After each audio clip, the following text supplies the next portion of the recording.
Pascal, on est passé des bibliothèques aux médiathèques. Il y a une évolution des usages et des fonctions.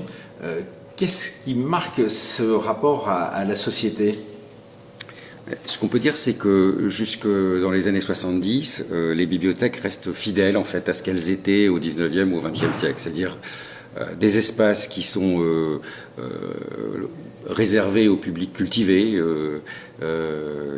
relativement vastes, imposants, importants, et puis des espaces plus restreints pour le public populaire. Alors l'exemple de ça, c'est les deux bibliothèques de Lille et de Douai qu'on construit dans les années 60, et on voit bien le rez-de-chaussée relativement petit en fait, et puis les étages réservés à ce public cultivé. Bon.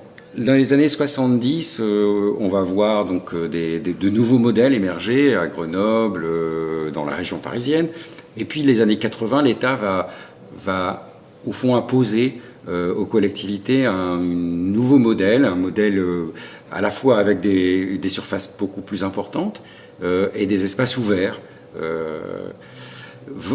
C'est aussi le moment évidemment où arrivent des nouveaux supports, les disques d'abord, la vidéo ensuite, avec dans ces espaces ouverts des espaces spécifiques. La discothèque, puis la vidéothèque, avec aussi des métiers spécifiques. On invente le métier de discothécaire.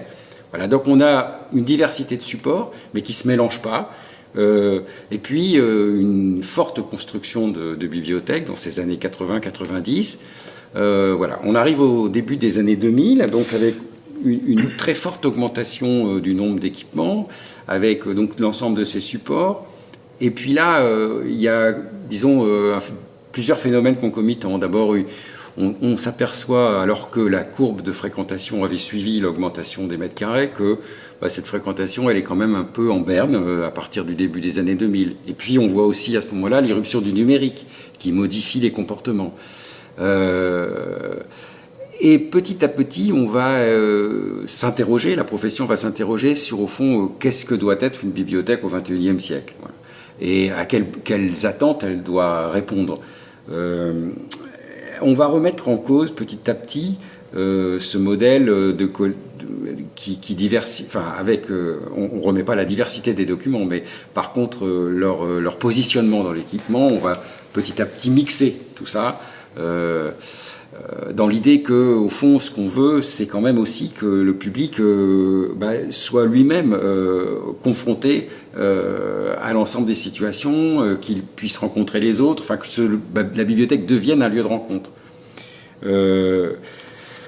Donc diversité des publics qui arrive à ce moment-là, et diversité des pratiques, parce qu'effectivement, on passe de la lecture à la rencontre, et peut-être dans le futur vers l'échange de pratiques.